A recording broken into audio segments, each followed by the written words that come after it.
Tere kõigile, head vaatajad, vandenõude analüüs märts 2026 on seekord nüüd eetris. Meil on täna natukene muutunud seltskond, tervitagem siinkohal esmalt koolipapa Märt Sultsi, Tervist! siis ajakirjanik ja tõlkija Tõnu Kalvet Tervist kõigile! ja veebiraadio saatejuht ja eesti.com toimetaja Maarjo Maripuu. Tervist kõigile! Mina olen selle saate juht ja ühtlasi eesti.com peatoimetaja Mihkel Johannes Paimla. Siinses saates vaatame valdavalt tagasi eelnenud kuule ehk siis märtsile, aga võib-olla mõningad jutupunktid haakuvad ka juba käimasoleva kuuga, eriti mis puudutab saate lõpus olevat nüüd siis juba saate avaldamise ajaks lõppenud Ungari parlamendi valimisi. Aga alustame saatega. Me ei saa üle ega ümber sellest Iraani teemast. Nimelt, kui eelmises saates sai mainitud, et 28. veebruar oli see päev, kus Iisrael Iraani ründas USA toetusel, siis keegi ei osanud arvata, milline kaskaad sellele järgneb. Saudi Araabia on koos Araabia Ühendemiraatidega Iisraeli ja USA kaudu ka Ukraina poolel, aga samal ajal on mõningad riigid Lähis-Idas läinud Iraani poolele, ent purustusi on saanud just põhiliselt USA baasid, mis on Lähis-Idas. Ja Iisraeli ja Iraani vaheline võitlus on praeguse seisuga, mil saada avalikuks, tuleb nii-öelda veel hetkel vaiksemal režiimil, aga ometigi ei anna Iraanile rahu see, et Iisrael mastaapselt ründab Liibanoni ehk siis sealsed Hezbollah pesasid ja sellest tulenevalt ütlevad nemad niimoodi, et põhimõtteliselt ei ole mitte mingisugused kokkulepped lõplik olemas ja arvestades sellega, et üle kuu aja oli Hormuzi väin täiesti kinni ja praegu, kui me seda saadet teeme, on see ka valdavalt kinni ja nüüd tuuakse ju välja selline argument, et me ei taha dollarit vastu võtta, aga me võtame jüene ja juba räägitakse ka, et krüptodes võtta naftatehingute pealt summasid vastu, siis tekib küsimus juba siit selle pealt, et kas ei ole samm digitaalse tokeniseerimise juurde, aga põhiküsimus, millele siin saates otsime vastust, et milliste dramaatiliste tagajärgedeni viib käimasolev sionistlik sõda Iraani vastu, kus ühisrindel on otse Iisrael ja ka USA, aga toetajad on Saudi Araabia, Araabia Ühendemiraadid, kes on kannatanud suuri kaotusi tööstuse purustuste tõttu, tuues siin välja, et gaasi Lähis-Idast Euroopasse nii kergelt enam ei tule ja nende taastamine võtab aega kuid, kui mitte aastaid. Ja mis saab olema lähinädalate ja kuude mõju Euroopale, kuna vääramatu jõud ei luba Euroopal on kütustega priisata. Teadupärast 9. aprillil saabus Euroopasse viimane laev, mis oli veel enne seda suure konflikti eskaleerumist saanud Hormuzi väinast liikuda Euroopa poole ja annakski nüüd sõna Tõnule. Kõigepealt ütleks, et see ei ole sionistlik sõda, sest tegemist on puhtalt geopoliitiliselt ajendatud sõjaga. Iraan on arengupidur, kes oma piirkonna riike häirib, täpsemalt mitte Iraan ise, vaid tema praegune režiim. Ja kui ütleme, tema see käitumine häirib kogu maailma arengut Hormuzi väina sulgemise kaudu, siis tuleb midagi ette võtta, et see arengupidur kõrvaldada. Aga su küsimus oli, et kuidas see maailma mõjutab. Praegu on veel nagu selline lühikene aeg, kus veidikene maailma võib see mõjutada. See Hormuzi väina sulgemine ja sealt, kus vahepeal nafta ei pääsenud läbi, naftasaadetised. Aga sellel on hea külg ka, sest see sunnib Euroopa riike naasma nagu terve mõistuse juurde ja lõpetama ideoloogilise põhjusega nagu tülinorimine Venemaaga ja sel põhjusel Venemaalt gaasi mitte ostmine otse, sest Venemaalt ostetakse gaasi nagunii, aga ostetakse vahendajate kaudu ja 3 korda kallimalt ja selle kõik peavad kinni maksma maksumaksjad, Euroopa riikide maksumaksjad, sealhulgas ka Eesti maksumaksjad, sealhulgas ka need, kes on väga suured Ukraina toetajad. Et inimene võib ise valida, et kas ta toetab Ukrainat, lehvitab sinikollase lipuga ja maksab tunduvalt kallimat kütusehinda ja kõikide asjade eest, sest kütusehind teatavasti mõjutab kõiki tooteid. toiduainetest kuni kõikide toodeteni välja. Või ta siis nagu pooldab seda, et taastaks tervemõistuslik asjaajamine Venemaaga. Ja näiteks lisaks Ungarile on ka Slovakkia valitsusjuht Robert Fico öelnud korduvalt, eriti viimasel ajal, et võtke ometi aru pähe, taastage naftaostud Venemaalt. Euroopa vajab hädasti Vene naftat ja gaasi. Samuti on seda öelnud Saksamaa suurima opositsioonierakonna Alternatiiv Saksamaale juhid eesotsas kaasesimees Alice Weideliga. Nii et mis puutub selles, et kas tegemist on tõelise kütusekriisiga, ma siiski arvan, et ei ole, sest seal riikides, kus ei ole päriselt nagu rohepöörde tõttu hulluks mindud, on oma kütusevaru siiski olemas, on naftavaru, gaasivaru ja kes vähegi rahvusvahelises poliitikas orienteerub, see teab, et Iraani sõda oli kavandatud kõige rohkem 2-kuuliseks ja seda väga lihtsal põhjusel, sest USA president Donald Trump kuulutas selle nagu üksinda välja ühepoolselt. Kui ta tahab pikemalt sõdida, tal on vaja selleks kongressi nõusolekut. Aga ta arvestasid sellega, et ta saavutab 2 kuu jooksul oma eesmärgid ja siis asi nagu loksub paika tagasi. Ja muide pärast seda, kui on olnud vaherahud, siis ongi ka kütusehind alanenud, naftahind ja seeläbi kütusehind. Ja maailmas toodetakse naftat ju veel teistes riikides ka peale Venemaa ja Iraani ja selle Pärsia lahe riikide, nii et kui vaja, siis saab sealt. Küsimus on selles, et meelega ei ole tahetud, meelega on aetud see naftahind ja kütusehind on kõrgeks aetud. Võtame sellise asja, et kui näiteks juhtub mingi äkiline sündmus, sõda, kohe tõstetakse hindu, kuigi hoidlates on naftat ja gaasi siiski piisavalt. Aga näiteks kui see sõda saab läbi, ega automaatselt enamasti kütusehinda ei langetata, kuigi naftahind võib langeda.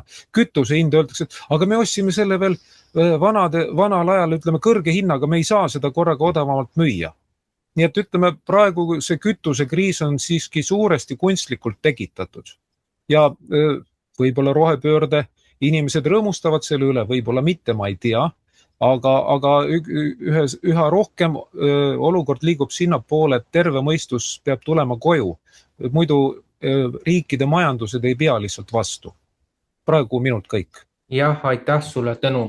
No siin tuleb kohe ka ära öelda, et 2-kuulise selle eesmärgi saavutamine, jah, see on seotud sellega, et muidu peab kongressilt luba küsima, aga tuletagem ka veel meelde, et päris sõja algul ütles Trump, et 4 nädalaga on eesmärgid saavutatud. Paraku 4 nädalat ei andnud nagu välja, et alles peale nüüd siis saate avaldamise ajaks eelmise nädala kolmapäeval, kui ähvardati Iraani tsivilisatsioon täielikult hävitada, siis alles tekkis see vaherahu momentum, et laupäeval väidetavalt peeti läbirääkimisi ka Islamabadis, aga mis need tulemused on, sellest siis räägib juba järgnevas saates. Ja teine punkt, mis puudutab seda rohepöörde temaatikat veel, siis on ju selge, et tegelikult Norra saaks ju ka Euroopale täiendavat kütust anda, kui selleks nad ise annaksid oma nõusoleku. Ja samas on Eestiski terve rida neid kliimaaktiviste, kes räägivad, et selle praeguse kriisi raames tuleb just hakata rohkesti päikeseparke ja tuuleparke ehitama, et see on ausalt väga küüniline. Aga lähme siit edasi ja Märt, palun. Aitäh. See, et ta tehniline küsimus on, see on nüüd küüniline väljend küll, et tehniline küsimus, see on igast nurgast näha. Et tähendab, et see põhimõtteliselt on jõujoonte ümberjagamine ja ebamugavuse tekitamine ja tähendab poole maailma sõtta meelitamine, ütleme nõndaviisi. Seal ei ole ega rohkem mitte midagi, tähendab, et kui ilma kellegagi kokku leppimata Iisrael ja USA hakkasid oma viguritega pihta, eks ole, pommitamisega, siis nagu kellegiga nõu nagu ei peetud, isegi meie enda ministrid olid veel Dubais puhkusel ja jäid sinna kaamelikarja alla kinni, et informatsiooni nagu puudus täiesti. Ja siis mingi hetk hiljem siis öeldakse nii, et kuulge kutid, et me oleme seal Hormuzi väinas natukene jamaks jäänud, et kuna see Hormuzi väin on võimalik suurtükitulega katta, sinna ei ole rakette vajagi, eks ole, et nüüd tulete teie oma laevadega kohale ja ronite sinna sõtta. Samal ajal sirge seljaga meie Euroopa osariikidest ikka mõned ikka olid, kes ütlesid, kuulge, meie lennuvälja vaata ei kasuta, sellepärast mine sa tea, kus kohas see Dušman, mis aviaugust, mis raketi kuhu kohta laseb, eks ole, seal on igalühel oma kuradi basuka on keldris, eks ole, ja see on täiesti kama kõik, et hüppab välja, läheb vihaseks, temperament, 2 veini sees ja läks lahti. seal ei ole nagu rohkem mitte miskit. nii et praegu nagu vägisi kisutakse nagu kogu maailma nagu otseselt sõtta. kütuse hind kui selline, no siin meie ärimehed tegelikult teevad siin kurba nägu pähe ja räägivad kõiksugu ulmekaid rahvale, aga tegelikult nad plaksutavad ju käsi, see on ju meeletu kasumimarginaal, mis seal nüüd tuleb. Riik teeb raskeid lõikeid, et tema langetab aktsiisi, see langetamine tähendab alla 4 sendi 1 liitri kohta. no see ei mõjuta üldse mitte midagi. no tähendab, et kauba lõpp-hind, et siis samal ajal teised poliitilised jõud saavad jälle mängida oma kaarte välja, et tähendab, et tuleb langetada toiduainete käibemaksu, kuid meil neid eetilisi kaubandusjuhte on äärmiselt vähe, kes kohe ei söö seda aktsiisilangetust mingi muu asjaga ära, et kütus tõusis, elekter tõusis, üüripinna hind tõusis ja leib maksab ikka sama palju, kui ta maksis enne. nüüd läheme edasi koolidesse. koolide elekter, eks ole, kõik muud tarbed, paberid, kõik, tähendab, kõik tõusevad lakke, tähendab, et õppemaksud tõusevad lakke, haridusministeerium annab mingeid absoluutselt Honolulu korraldusi, et kool ei hakka mitte kell 8, vaid kell 9, tähendab, et pool Eestit hakkab kell 9 käima, pool Eestit peab kulutama kõik ümberehitamiste peale, et kui sinna hulka transport, mis liigub diisli peale, eks ole, et sa pead topelttranspordi tegema, kuna tund aega hiljem hakkab kool, järelikult tund aega hiljem ta lõpeb, eks ole, pluss sa pead neid topelt toitma. see pole mitte halvustavalt öelda, aga ma tunnen muret lihtsalt õpilaste ja perekondade pärast. et tähendab topelt toitma, sellepärast koolipäev läheb pikemaks. tähendab, et samal ajal ema-isa sõidavad kella 8 tööle, laps läheb kella 9 kooli, kuhu ta ei saa kella 9, sellepärast bussi ei ole, siis järelikult ta peab kell 8 ikka kooli jõudma.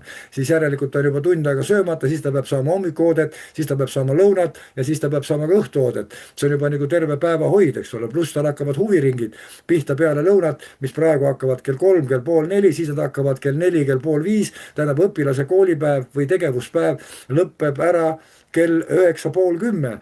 seaduse järgi peab alaealine kell 10 kodus olema. nii, nüüd kui edasi kruttida seda asja, siis tegelikult on see üks tohuvapohu, mida on, nagu mina nimetan, ainurakselt kokku pannud.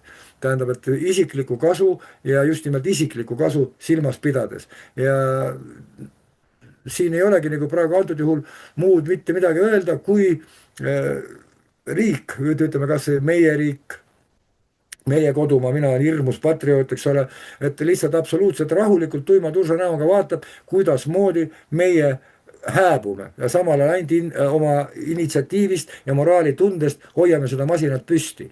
et tegelikult seda masinat püsti hoiavad ainult kodanikud. ja ülejäänud kõik lihtsalt püüavad säilitada oma mugavustsooni ja siis kisuvad meie Eesti riiki vägivaldsesse sõtta, kus kohta meil ei ole üldse asja, see ei ole meie sõda. ja andke andeks, kui juhitavad elektri või energiaüksused lülitatakse lihtsalt välja sellepärast, et sõltuda kellegi gaasist või millestki muust ja siis hakata ajama seda iba, et Eestis on tuumajaama vaja. ja kui tuumajaama on vaja, siis suured ajuhiiglased ehitavad kõik strateegiliselt tähtsad märklauad Vene piiri äärde. olgu need siis akujaamad, olgu need siis elektrijaamad, olgu need ükstaskõik mida, mis on kõik tule kahuri laske ulatuses.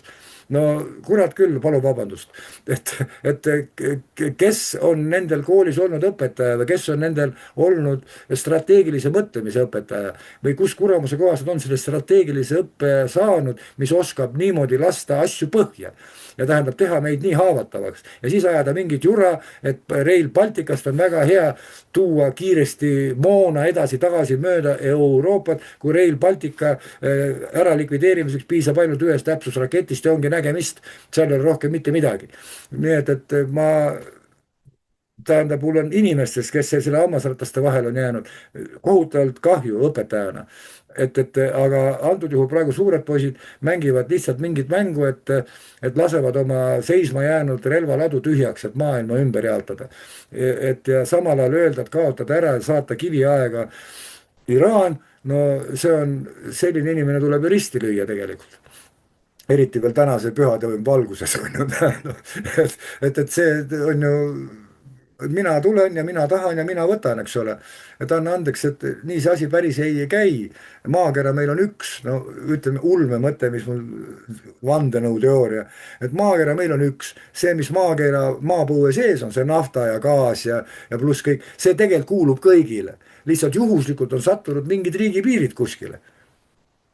Täiesti juhuslikult on mingid riigipiirid. aga tegelikult on see ju maakera ühisomand. Tegelikult. nii et seal ei saa olla niimoodi, et kuule, et mina annan sulle, sina anna mulle, mul kogemata, minu aias on puurauk ja mina teenin miljoneid, eks ole. sinu aias puurauku ei ole, sina söö eks ole. ja nii, noh, mul on niisugune väga niisugune mustvalge lähenemine sellele asjale. et tähendab, et nende otsuste eest peab keegi vastutama. ja tavaliselt, vaata vanasti Prantsusmaal oli niisugune väljak nagu, kus seisis giljotiin üleval, eks ole. et kui vale loll otsus, kutt pani oma kaela sinna ilusti paku peale ja pea veeres sinna platsi peale. keegi peab selle eest vastutama. see sadade tuhandete, kümnete tuhandete, sadade tuhandete inimeste surma eest. no tegelikult see öeldakse see, et maailm on ülerahvastatud, vanasti tuli katk, nüüd siis tulid kaks suurt poissi ehk venelased ja ameeriklased ja mõned väiksemad juurde, ja nüüd nemad siis nagu teevad maailmas rahvast vähemaks ja teevad endale tööd juurde, kuna kogu see ära lõhutud asi tuleb kõik üles ehitada, siis järelikult neil on 10-20 aastaks tööpõld suur ja lai, kuna Ameerika ütleb, et tema ehitab üles, siis järelikult tema otsib oma töötajatele tööd. aitäh, ma võib-olla vajusin laiali natukene, aga ma üritasin hästi palju hästi lühikese aja jooksul ära öelda. aitäh. Ja aitäh sulle, Märt, väga huvitava aspekti väljatoomisest just selle haridusvaldkonna poole pealt. Kella 9 hakata inimesi kooli suunama oludes, kus tööle minnakse ikkagi varem, aga ma annaks vasturepliigi õiguse nüüd Tõnule. Märt mainis Prantsusmaad, aga ta jättis mainimata selle, et 1979. aasta nii-öelda islamirevolutsiooni põhijõud, ütleme juhid, said väljaõppe seal ja Prantsusmaa oli üks nendest riikidest, kes aitas seda nii-öelda revolutsiooni läbi viia ja ette valmistada. Aga mul on Märdile küsimus, sa heitsid nagu ette, et suured poisid ehk siis USA president või Iisraeli peaminister ei pidanud nõu Eesti juhtidega. Ütle, kui sina oleksid suur poiss, näiteks USA president või Iisraeli peaminister, kas sina peaksid nõu Hanno Pevkuriga või Kristen Michaliga või Margus Tsahknaga või veel kellegagi enne kui hakkad sõda pidama? Näiteks kutsud appi küll, aga kas sellest on suur abi, kui Eesti saadab mingi 3 või kas või 5 kummipaati hormusi väina vabastama? Nii et palun, Märt, vasta nii ausalt, kui saad. ma ainult ausalt vastangi, tähendab, asi on selles, ma olen nende inimestega nõu pidanud ja rohkem mul pole põhjust nendega nõu pidada, sellepärast nõu sealt ei tule. tähendab, et asi on selles, et 3-4 meest saata hormuusi väina tankereid turvama, see on lihtsalt, kuidas ma sulle ütlen, vastutustundetu käitumine lihtsalt meie poiste suhtes ja meie riigi suhtes. Sellepärast, et meie maine on ajud, mitte aardega paat. Meie maine kujundavad ajud, mitte see, et 3 poissi saadetakse kindlasti surma. Aitäh. Jah, aitäh. Selles suhtes peame siin ära markeerima ka, et 3 laeva puhul me räägime sellest, et kuskil käisigi jutt läbi, et kuni 2 aastat läheb aega nende saatmine sinna Hormuzi väina. No mis võimekusest me siin üldse räägime, et anname oma väed hea meelega ära, siis lõpuks pole meil poisse, kes meid endid suudaks kaitsta, et lõpuks sõltume kõik ju iseendist. Aga siinkohal annaks veel sõna Maarjale. No aitäh. Väga huvitav on Märti kuulata, et kui nüüd võtta kooli teemade osas, et siis tekib küsimus, et kui kella 10 lapsed jõuavad koju, et millal nad siis kodutöösid õpivad, on ju, siis ilmselgelt kodutööde tegemine langeb ju täiesti välja. Aga no siin on veel, Märt esitas küsimuse, et mis kohaga need juhid mõtlevad, kes panevad niimoodi taktikalised asjad otse piiri äärde. No mina lapsepõlvest mäletan, olen nende telekamängudega kasvanud üles, et ilmselgelt nad ei ole neid strateegiamänge mänginud, Red Alert ja mis asjad seal kõik on. Et oleks ta neid kas või mänginud tänased juhid, siis nad nii lolle otsuseid ei tee. Aga no ilmselgelt ma arvan see, et need, kuhu need rajatakse, ei olegi meie enda juhtide otsused, et seal on, noh, nad niikuinii täidavad kõrgemalt tulnud käske ja need otsused on tulnud üldse kuskilt mujalt kui meie juhtide käest. Aga siin selles osas ma jälle Märdiga vaidleksin vastu, et sa ütlesid, et maavarad on siis maa sees ja need on nagu nii-öelda kõigi omad.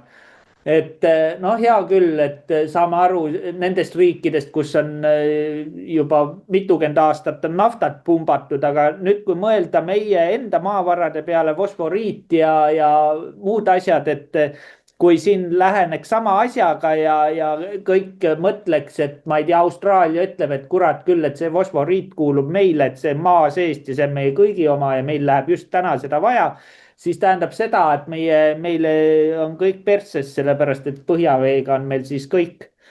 Et selle koha pealt ma nagu vaidleks vastu. Aga kui nüüd minna Iraani sõja teema peale, siis siin tulebki jälgida seda, et millised süsteemid katkevad.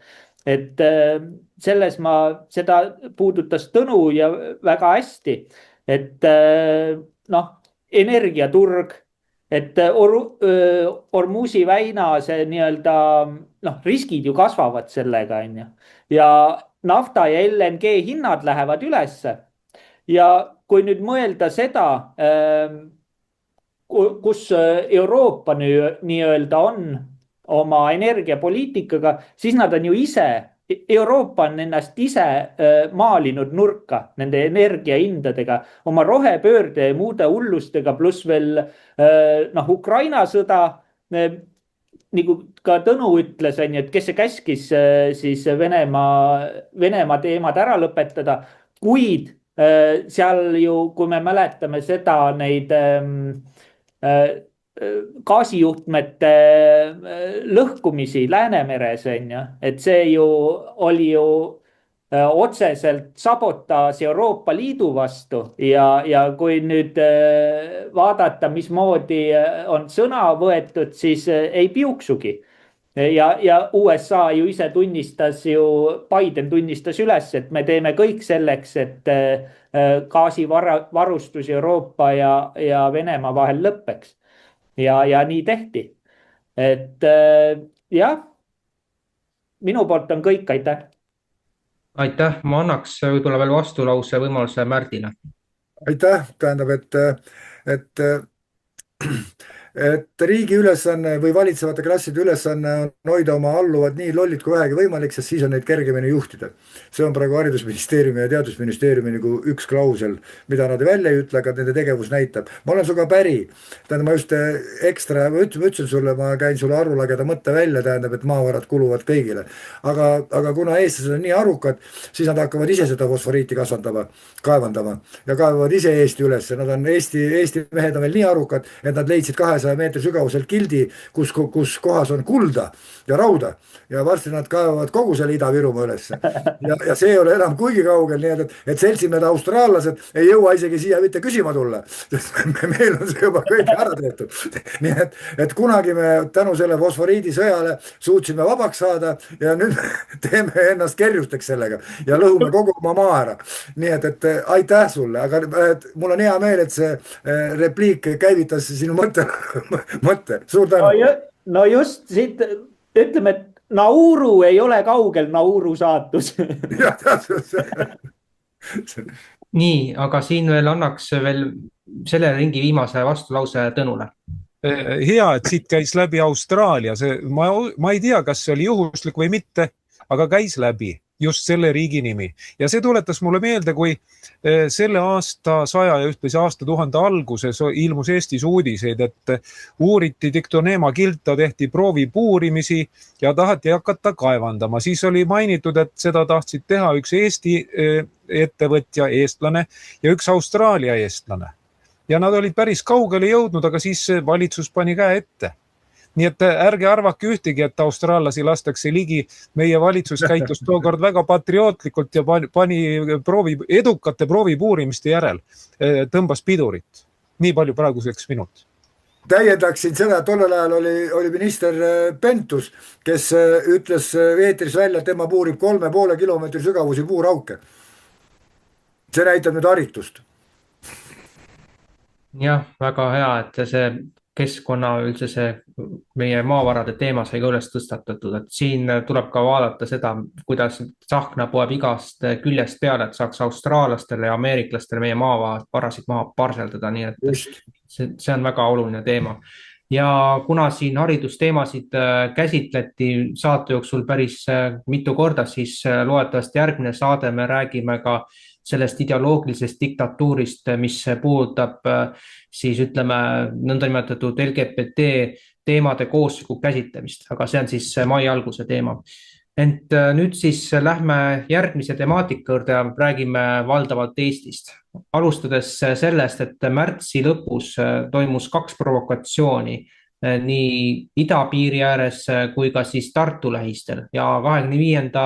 märtsi hommikutundide paiku siis tabas nõndanimetatud Ukraina droon, me ei tea, mis seal tegelikult taga oli, igatahes tabas see Auvere korstend ehk siis see elektrikorstend, mis seal Auveres oli ja see parv liikus nendel tundidel idapiiri lähedal ja tookord oli siis idaaladel hoiatus, aga 31. märts juba siin pärast südaööd oli peaaegu kogu riigis välja arvatud saared hoiatus antud, kuna drooniparv räägiti lausa üle 50 droonist lendas üle Eesti ja üks plahvatus toimus Tartumaa lähistel ja mis muudab asja muidugi groteskseks, et kui 12:30 oli juba teada, et need droonid on siin, siis ometigi anti sellest inimestele teada väga erinevatel aegadel, näiteks Harju, Rapla ja Pärnumaa said sõnumid kätte umbes kell 4 öösel, kui juba tegelikult suurem oht väidetavalt möödas oli, aga samal ajal lennukid teadsid juba ennem, et mis toimuma hakkab, et näiteks Peterburi ei läinud Türgist saabunud lend ja Tartusse ei suundunud Helsingist väljunud lend. Ja nüüd siis, mida me peaks arvesse võtma, kus Eesti ja teised Baltikumi riigid on lasknud oma õhuruumid avatuna ja siis droonid Venemaa peale suunata ning mis võib meie saatus olla, kui Klaabu Taro siis on nõndanimetatud siseminister, naeris 25. märtsil suurte lõkete üle Ust-Luga naftatöötlemistehaste juures. Annaks sõna Tõnule. No mina ei saa aru, Mihkel, miks sa nimetasid seda provokatsiooniks. See oli lihtsalt selge tõend selle kohta, et meil ei ole NATO-s olekust mitte mingit kasu, kui luure ei tööta, kui õhutõrje ei tööta, kui teavitus ei tööta, nagu mõtle ise, Mihkel, ja mõelge ka meie saate vaatajad, kui tulevad mingisugused Ukraina droonid ja meie sõjaväelased suudavad neid ainult vaadelda, nagu sõjaväelased ise on öelnud Rahvusringhäälingule ja mujal. Aga mida nad teevad siis, kui tulevad Vene raketid Kinžal või Iskander, mis on palju kiiremad, palju võimsamad? Kuidas loodetakse see maha võtta? Ja kusjuures nad lendavad nii kiiresti, et isegi meie linnuvaatleja kalduvusega sõjaväelased ei jõua neid jälgida. Nii et mina sain sellest selge signaali, et kogu jutt selle kohta, et NATO kaitseb Eestit, on väljamõeldis. Asi ei toimi ja inimesed peavad nüüd ise mõtlema, kuidas ennast kaitsta. Rääkisin hiljuti selleks saanteks valmistudes elektriinsener Andres Saukasega ja tema kinnitas taas seda, et Eestis on piisavalt inimesi, piisavalt selliseid vajalike tehniliste oskustega inimesi, kes oskavad ise ehitada seadmeid, mille abil droonid üle võtta ja droonid maha võtta. See näitab, et me ei saa enam ise loota oma õhutõrje peale. Ja siin ei ole üldse mingit vahet, millise riigi droon tuleb Eestisse täiesti ootamatult ja kutsumata. See võib olla kas või Läti droon, eks ole, kandus juhuslikult üle Eesti piiri, ikkagi tuleb see alla võtta, tulistada või üle võtta, eks ole. Siin ei ole küsimust, kas on Soome, Läti, Rootsi mingi teine droon, see tuleb maha võtta ja kogu lugu. Ja nagu arstid ütlevad, et küll lahkamine selgitab. Pärast, kui droon on alla tulistatud, siis uurid, kelle droon see oli ja kuidas ta siia satub. Aga muidu on ju väga lihtne. Võtad mingi drooni, värvid sinikollaseks, saadad teele, teed sellega ükskõik mida ja pärast on jama käes, et ei, aga see on Ukraina droon. Ja sõjaväelased ütlevad ka, et aga Ukraina on meie sõber, nii et kõik on korras, ärge kritiseerigi siin midagi. nii et sellest on näha, kui absurdseks läheb asi ja ma tõesti julgustan inimesi, kellel on tehnilised oskused, valmistage endale seadmed, õppige droone maha võtma ise. No mõistuse piires, tähendab mitte muidugi laulupeo ajal ja mitte mingi filmivõtete ajal või kuskil spordivõistluse ajal, aga ütleme, kui näete oma kodukohas mõnda tundmatut drooni, mis ei peaks seal olema, võtke see julgelt maha.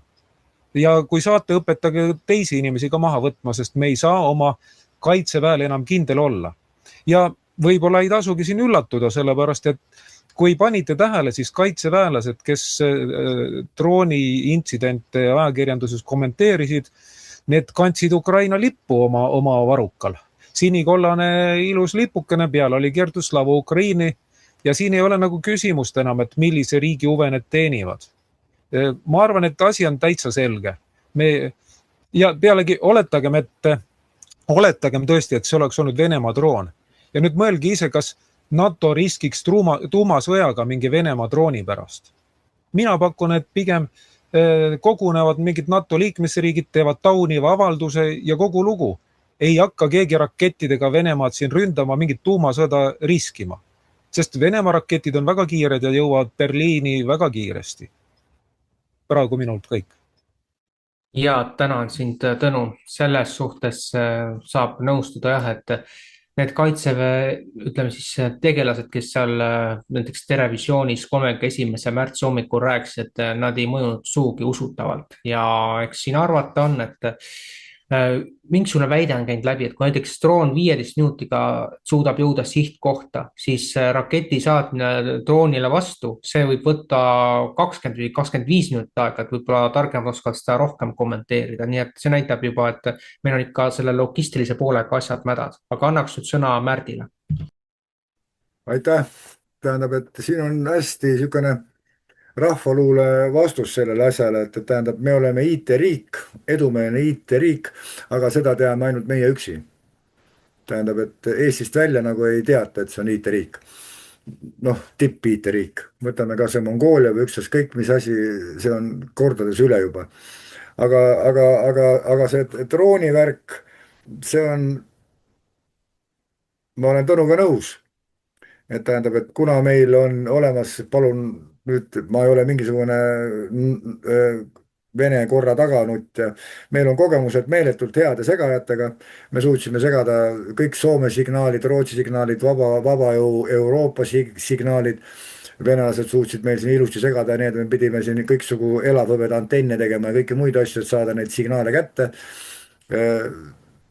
Me võime absoluutselt Eesti õhuruumi kohale tekitada sellise elektromagnetvälia keskkonna, kus lihtsalt droon läheb ära siit. Või siis ta läheb lolliks ja kukub alla. Rohkem mitte midagi. Meil on IT-spetsialistid, kõik muud, me kulutame programmide ja heidutusasjade peale nii palju raha. Me teeme iga 2 aasta tagant uusi raamatupidamisprogramme riiklikke, kus kohta pannakse 10 ja 100 miljonit magama. Aga samal ajal ei saa teha elektroonilisi, no elektroonsed või ütleme selliseid asju, millega saab droonid alla. Füüsiliselt drooni allavõtmine on keeruline, sellepärast et ta põrgunil lendab kiiresti ja tähendab, et tavainimene ragulkaga teda alla lasta ei saa, eks ole. Et aga noh, ütleme selles suhtes, jah, kui sa näed seda drooni, tuleb ta lihtsalt kalavõrguga kinni püüda, rohkem mitte midagi. Ütleme nõndaviisi, no kui lihtsustatult öelda. Aga see, et keegi tuleb meile appi selles mõttes, et nagu tsiteerides Tõnult, et ta hakkab saatma rakette, ütleme sinna Venemaa poole või kellegi teise poole, see on soovunelm. Tähendab, et seda ei juhtu mitte kunagi. Tähendab, et Eesti on olnud ja ta jääbki selleks, tähendab, et kaevikute maaks, kus on NATO idapiir, on ju, nii et rohkem pole mitte midagi, siin toimuvad lahingud. Nii et kui juhul peaks mingiks laksimiseks minema, siis Eestist ei jää mitte midagi järgi.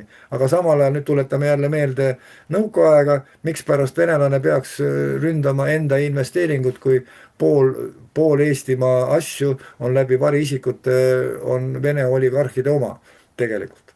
Nii et see on jälle niisugune nagu kõige tugevam heidutus. Ja tuumasõda on kõikide asjade lõpp ja ainult Tarakan elab selle üle. nagu öeldakse. nii et mina nende droonide värki eriti nagu ei usu, et need kõik Ukraina droonid on, siin kombib meie idanaaber, tähendab NATO taluvuse piire ja sõnapidamise piire. aga kui Trump iga 3 tunni tagant tähendab, et oma väljendeid muudab ja mõjutab börsi ja kõiki muid asju, siis peaks ta juba selle üle võtma vastutuse alla, et tähendab, et ta sekkub maailma majandusse ja mõjutab börsitulemusi. ja tähendab, et keegi rikastub selle arvelt kohutavalt ja keegi pankrotistub kohe-kohe selle sama asja arvelt.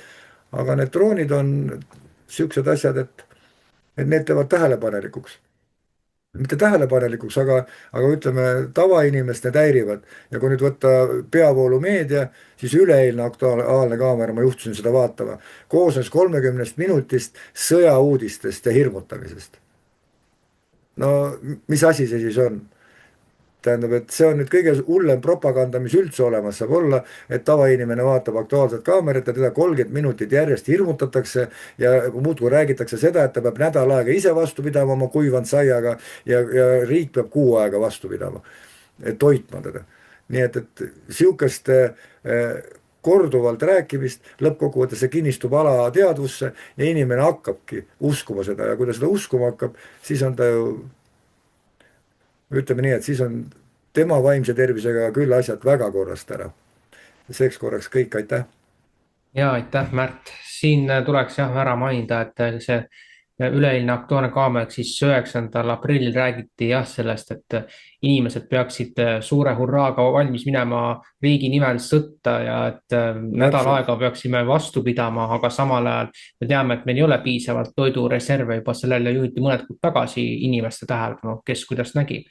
Ja teise punktina siin toodi ju välja, et teenitakse selliseid suuremaid kasumeid ütleme presidentide sõnavõttu pealt. Siin oli üks juhtum ju, ma täpselt enam ei oska öelda, et millal see oli, aga selle börsi kõigutamise tagajärjel tekkis selline rikastumise efekt ja varasematel kordadel on nende avalduste tõttu rikastunud kusjuures president Donald Trumpi poeg ise mõnesaja miljoniga. Nii et siin on väga palju mõtteainest. Aga nüüd siis Maarjo.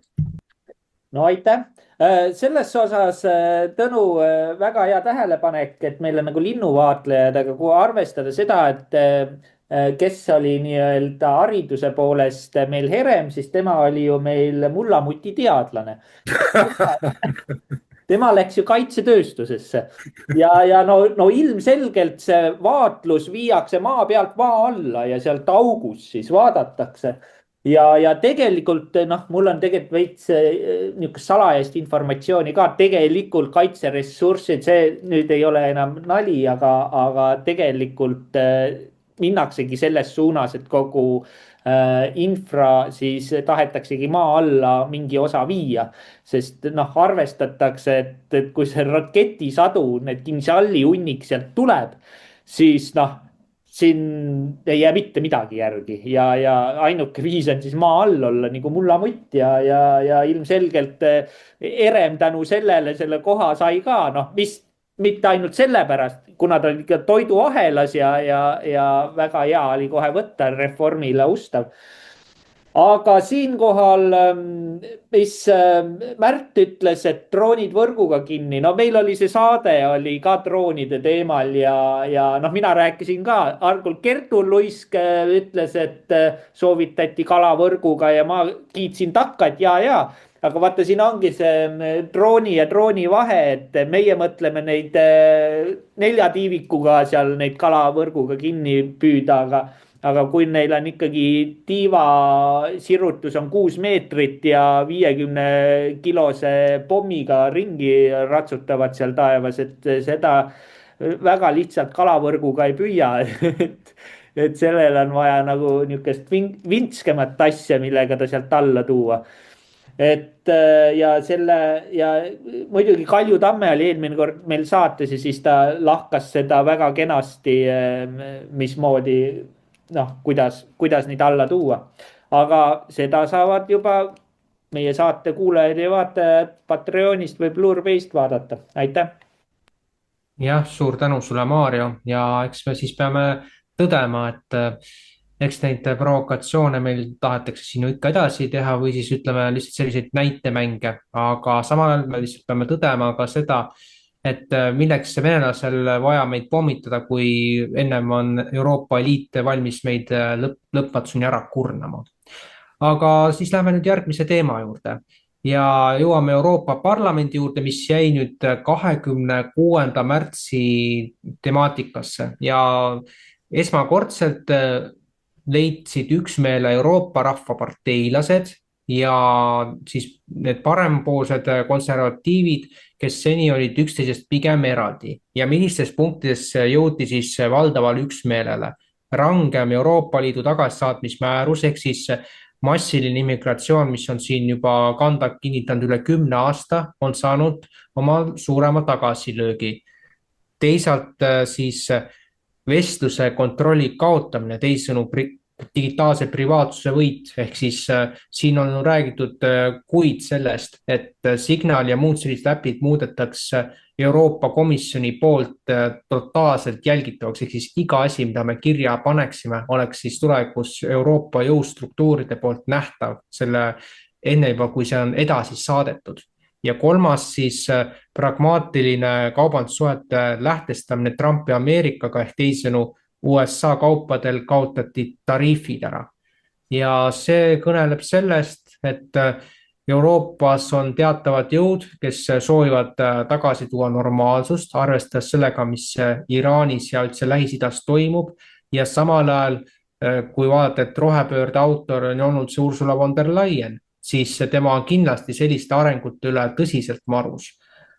Ja küsimus siit nüüd tõukubki, et kui tõenäoline on see olukord, kus ühel päeval Euroopa Rahvapartei ehk siis niinimetatud liberaalkonservatiivid hülgavad oma suurt vaimset ema Ursula von der Leyenit, kes teadupärast on roheideoloogia autor ja kes oli ka 5 aastast teadupärast ka Albert Bourlaga allkirjastanud lepingu Pfizeri vaktsiinide turustamiseks sadades miljonites ühikutes vaktsiinide kohta, et annaks sõna Tõnule.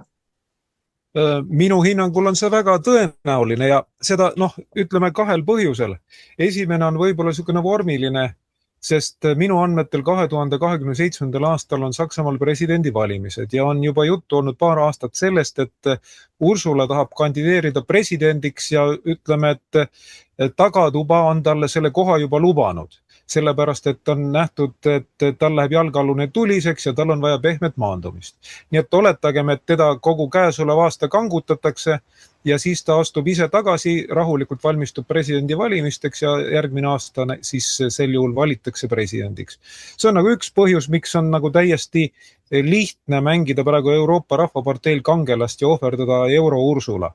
Aga teine põhjus, mis võis olla selle ootamatu koostöö taga on see, et USA uus julgeolekustrateegia, rahvusvaheline strateegia näeb ju ette konservatiivse pöörde läbiviimist, sealhulgas ka Euroopas. See tähendab seda, et nendel Euroopa Parlamendi saadikutel, kes on praegu Euroopa Rahvapartei liikmed, lõppeks sel juhul poliitiline karjäär aastaga 2029. Siis, kui lõpeb nende ametiaeg Euroopa Parlamendis ja pärast seda ei oleks neil siis enam mitte midagi suures poliitikas teha.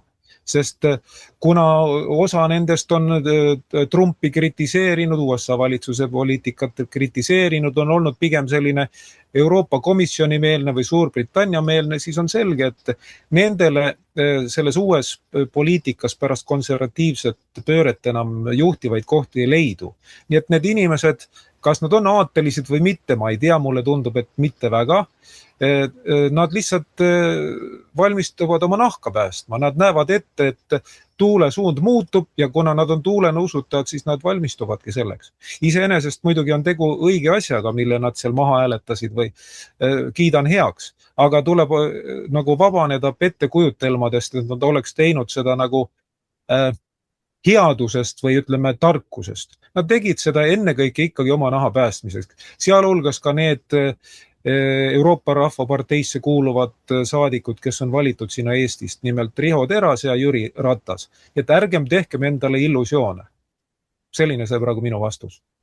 jah, suur tänu sulle, Tõnu. On ju täiesti selge jah, et valdavate hääletuste puhul, eriti just Ursula von der Leyen tagandamiste aegadel, oli ju Jüri Ratas see, kes plaksutas, et hurraa, et Ursula jäi ikka oma postile edasi, et ja Ratas oli ju aastani 24 ka Keskerakonna ütleme, suhteliselt tähtis figuur, aga ise astus sealt välja ja nüüd ta Isamaa, ütleme siis kõrgemal tasandil arvab, et ta on tegija omast arust, aga see on omaette teema. nii palju veel ütleks siia ära, et siin puudutati ka valimistega manipuleerimist, et mõned nädalad tagasi oli Sloveenias ju parlamendivalimised ja ütleme, see parempoolne tiib, kes oleks pidanud justkui valimised võitma, et paraku seda imet ei juhtunud ja nüüd kahtlustatakse, et tegu on häälte nagu süstemaatilist ümberkantimistega, et kahtlustataksegi, et surnud said hääletada, nii et siin on omaette küsimusi, et miks neid valimisi manipuleeritakse. Järgmine võimalik sihtmärk on Bulgaaria,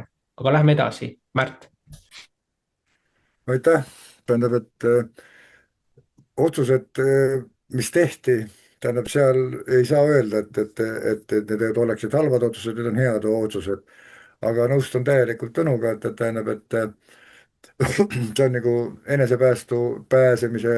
enesepäästmise akt, et kuidamoodi saaks nagu sellest hakkimisest kuidagimoodi eluga välja. samal ajal on oht, kuidasmoodi jälle teist poolt lompi, et lihtsalt hästi rahulikult ilma paugutamata saab nagu võimud ja valitsused ja kõik muud asjad üle võtta. nii et praegu antud juhul me peame ikkagi mõtlema selle üle, mis on ka juba Eestis hakanud väga ilusti kanda võtma, et kas meil on seda Euroopa Liitu nii väga vaja, et me saame nagu ise hakkama nagu oma asjadega tegelikult.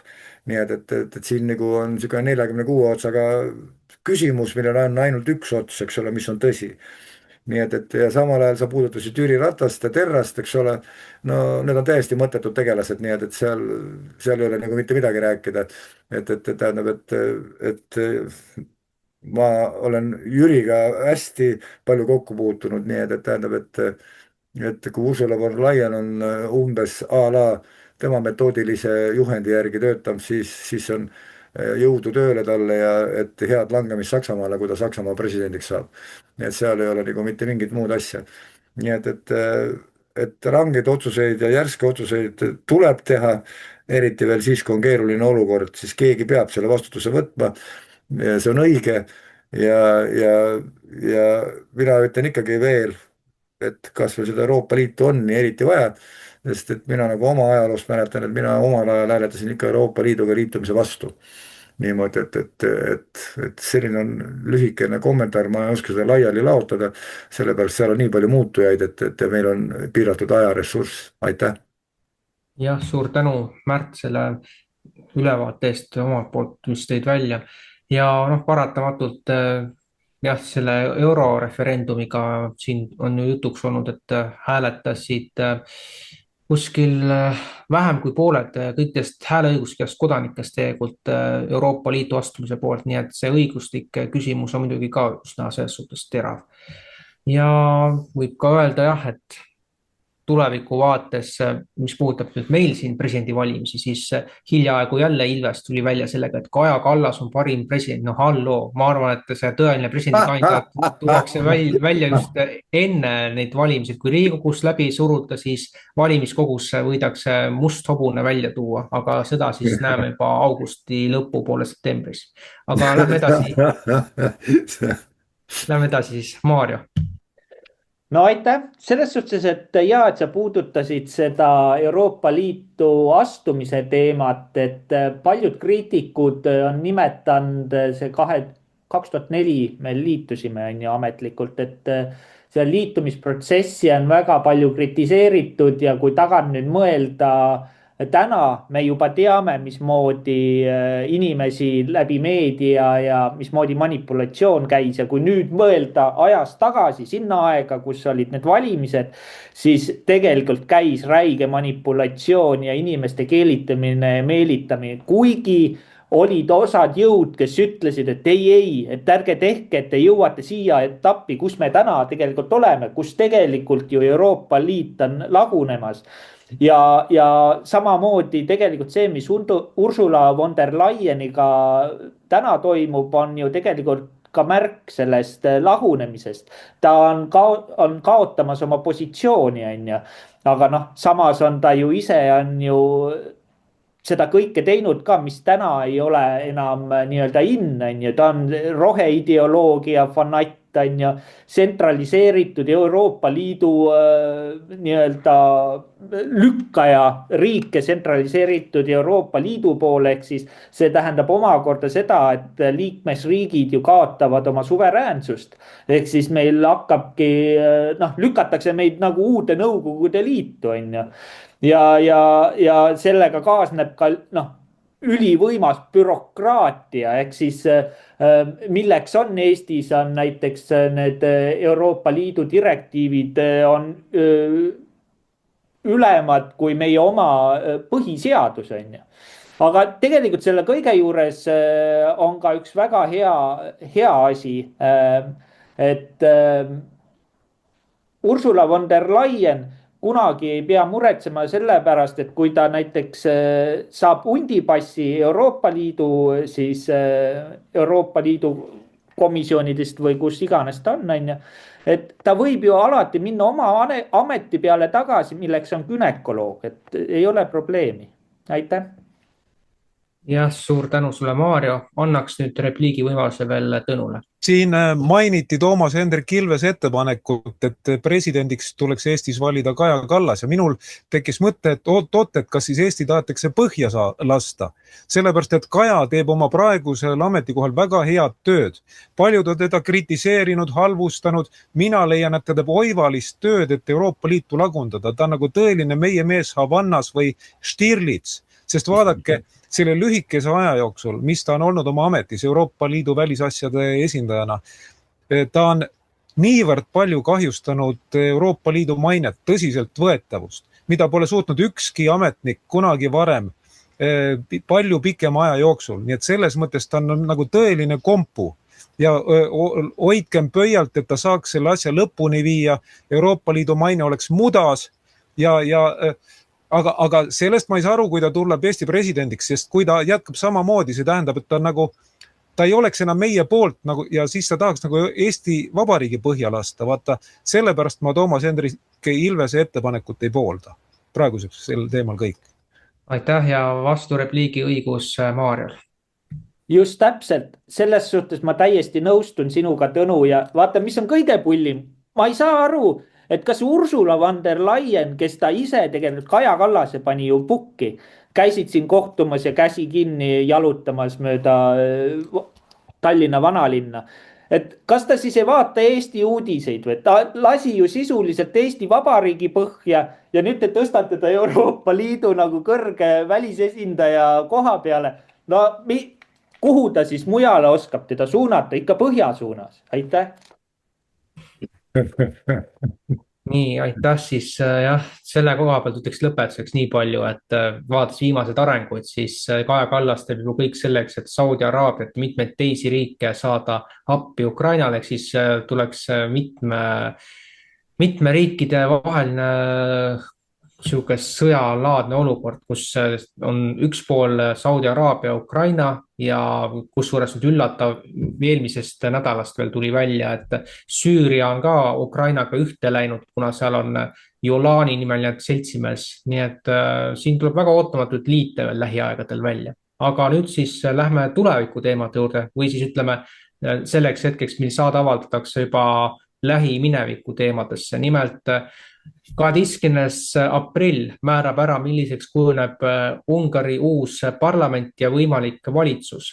Ja siin praegu on vastasseis Fideszi ja Tissa vahel, ehk siis Magyar versus Orban.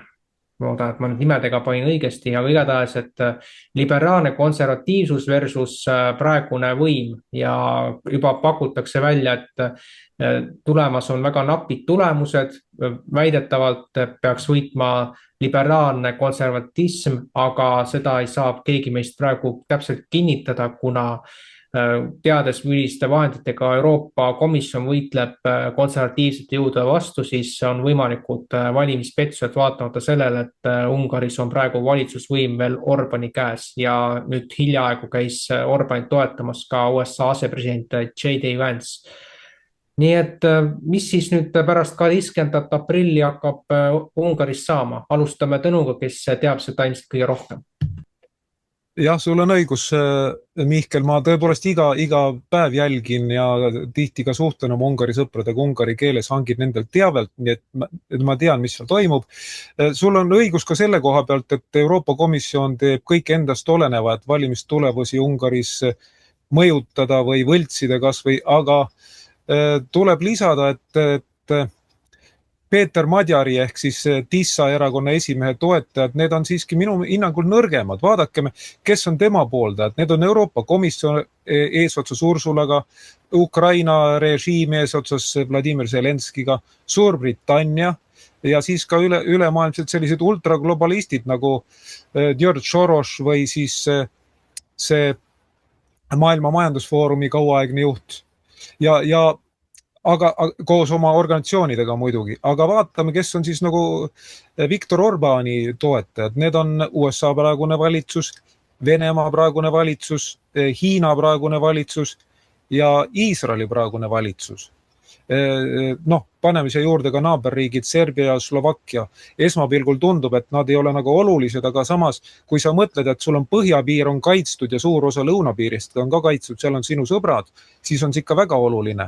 Ja näiteks tänavu lihavõtete aegu tuli selline teade, et Põhja-Serbias veidi enne Ungari piiri püüti õhku lasta gaasijuhet. Minu meelest oli gaasijuhe, mitte naftajuhe. Igatahes torujuhet püüti õhku lasta ja selle avastas Serbia julgeolekuteenistus viimasel hetkel.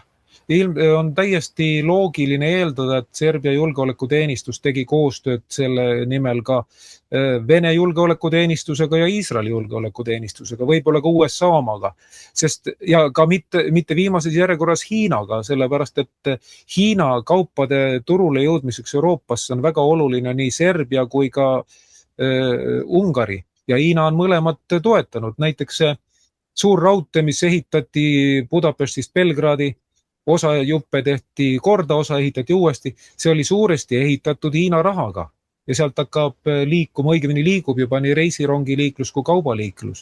Nii et ma leian, et kui sa paned nagu kõrvuti, kes on ühe poolt, kes on teise poolt, siis Viktor Orbani poolt on tunduvalt suuremad ja tugevamad poisid.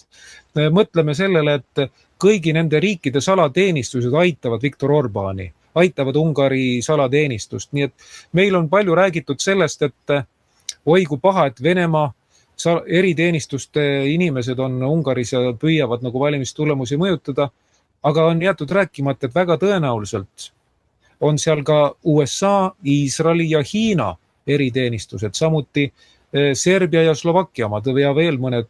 Üks asi, mis jäi mainimata. Ungari liitlaste hulka kuuluvad ka türgi keeli rääkivate rahvaste riigid. Need on see Türgi, on see mingi Kesk-Aasia riigid, sest ungarlased on eriti Orbani ajal püüdnud istuda kahel toolil korraga. Ühest küljest nad annavad endale aru, et ungari keel on soome-ugri keel ja ungarlased on ka paljuski soome-ugrilased. Aga teisest küljest ungarlaste geenides ja ka keeles on päris tugev turgi rahvaste mõju, kuna nad on oma ajaloo jooksul palju kokku puutunud. Siis Ungarist minu teada saigi vaatleja liige seal turgi rahvaste organisatsioonis ja suhted on väga head, nii poliitilised kui majandussuhted, nii et vajadusel saab Ungari abi ka sealt. Nii et ma olen üsna kindel, et Viktor Orbani erakond võidab valimised ja et ultraglobalistide jõupingutused nurjatakse. Nüüd tuleb mainida kolmandat tegurit, selleks on Ungari rahvuslaste erakond Meie Isamaa ehk ungari keeles Mi Hazang ja temast saab kaalukeel. Oletame, et juhtub kõige hullem stsenaarium ja Orbani erakonna Fidesz häälte saak jääb natukene alla 50%. No ta võib-olla on, kas ta natukene vähem kui Tissal või natukene rohkem, aga ta jääb alla 50. Ja siis on selge, et Fideszile tuleb appi Meie Isamaa. kuigi nende suhtumine näiteks juutidesse ja Iisraeli on täiesti vastandlik, aga kui on vaja päästa Ungari, siis leitaksegi ühisosa ja ilma täiesti irooniata leitakse ühisosa, sest ultraglobalistid on meie Isamaa jaoks igal juhul suuremad vaenlased kui Fidesz. Ja ma arvan, et ka Ungari liberastidel ei ole põhjust selle üle rõõmustada, kui selline valitsusliit sõlmitaks, sest meie Isamaa on, ütleme Eesti mõistes otse, paljuski on nagu meie kaikamehed. Nad on väga haritud, ma tunnen isiklikult meie Isamaa esimeest Laslo Torotskaid juba üle 20 aasta, saame hästi läbi. Nad on haritud, aga teisest küljest nad on sellised karmi käe pooldajad. Ja kui nemad peaks moodustama koos Fidesziga koalitsioonivalitsuse, ma arvan, et liberastide elu läks väga kibedaks ja nad põlvili paluks, et Viktor, teeme uued valimised, me hääletame sinu poolt, tee nii, et meie Isamaa saaks Ungari valitsusest välja. Ja enne siia saatesse tulekut ma vaatasin, millised on siis arvamusküsitluste tulemused ja kihlveokontorite tulemused ja mis ma vaatasin, et minu teada Ungaris on 106 või 107 valimisringkonda ja 64 olid enamuses Fideszi pooldajad ja 35 olid, 106 kokku, nii et 35 olid enamuses Tissa pooldajad ja 7 valimisringkonda kogu riigi peale on selline, kus on nagu, võib kõikuda ühele teisele poole. Oletagem hetkeks, et kõigis 7 see enamus läheb Tissale, sel juhul 35 pluss 7 on 42 ja ülejäänud jääb siis nagu Fideszile ja Viktor Orbán ütles paari päeva eest, et selleks, et valimised võita, piisab 3 miljoni valija poolt häälest. Ja viimane fakt veel enne saatesse tulekut vaatasin, millised olid Slovakkia kihlveokontorite tulemused ja need näitasid ülekaalukalt, et lõviosa ehk siis mis ta oli 80% kihlavedajatest ennustas Viktor Orbáni erakonna Fidesz võitu, valimisvõitu. Nii et siis saame näha, kui valimised on läbi, mida maksavad kõik need Eesti peavoolu meedias avaldatud uudised, mille kohaselt Tissal on 10 või kohati lausa 20% edumaa arvamusküsitlustes Fideszi ees. Ootame selle ära ja siis on meil võimalus mõnuga nagu nina alla õõruda nendele peavoolu meedia väljaannetele ja nii-öelda Ungari ekspertidele. Praeguseks kõik. Jah, suur tänu sulle, Tõnu. Jälgime mis siin Ungaris saab, et esmaspäevaks või teisipäevaks on meil kindlasti rohkem teada, aga kindlasti ärme unusta ära, et see 106-107 valimisringkonda, millest sa Tõnu välja tõid, et ilmselt me räägime ka sellest, et igas valimisringkonnas ei ole ju ühepalju neid valijaid, nii et siin see asi on suhteliselt dünaamiline. Aga lähme siit edasi ja Märt, sinu mõtted? Aitäh. Mul selle Orbáni vastu nagu sükest, ütleme, suurt armastust nagu ei ole. Aga tema kui isiksuse vastu mul on täiesti aktsept. Sellepärast, et olla selles pudrukatlas, mille nimi on Euroopa Liit, eks ole, ja seal esindada oma rahvast, no ütleme, see kõlab paatuslikult, eks ole, et kõik meie suured tegelased ka, keda me näpuga näitame, ta on andeks, et nad on mulla all elajad, eks ole, esindavad ka oma rahvast, et tähendab, et oma rahvast ja kuidas ta oskab laveerida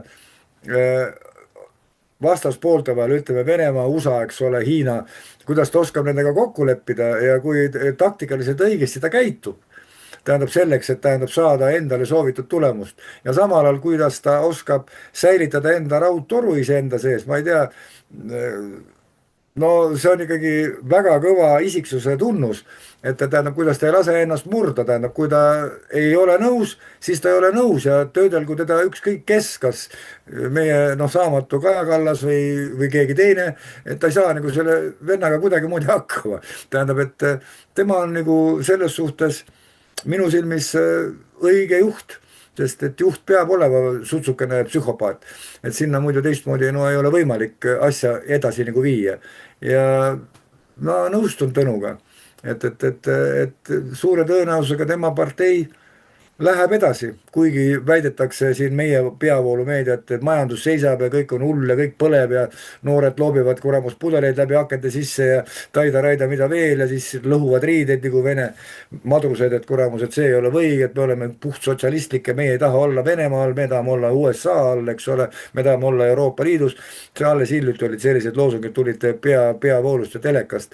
Et tähendab, et see on niisugune väga lihtne manipuleerimine tavainimesega, tähendab, et see lihtsalt tekitab mingi hoiaku ja see siis arvatakse, et see hoiak on õige. Aga vaata, mida see mees teeb, siis mul on respekt, pole midagi öelda. Tähendab, tähtis on see, et ta ei taha oma rahvale halba.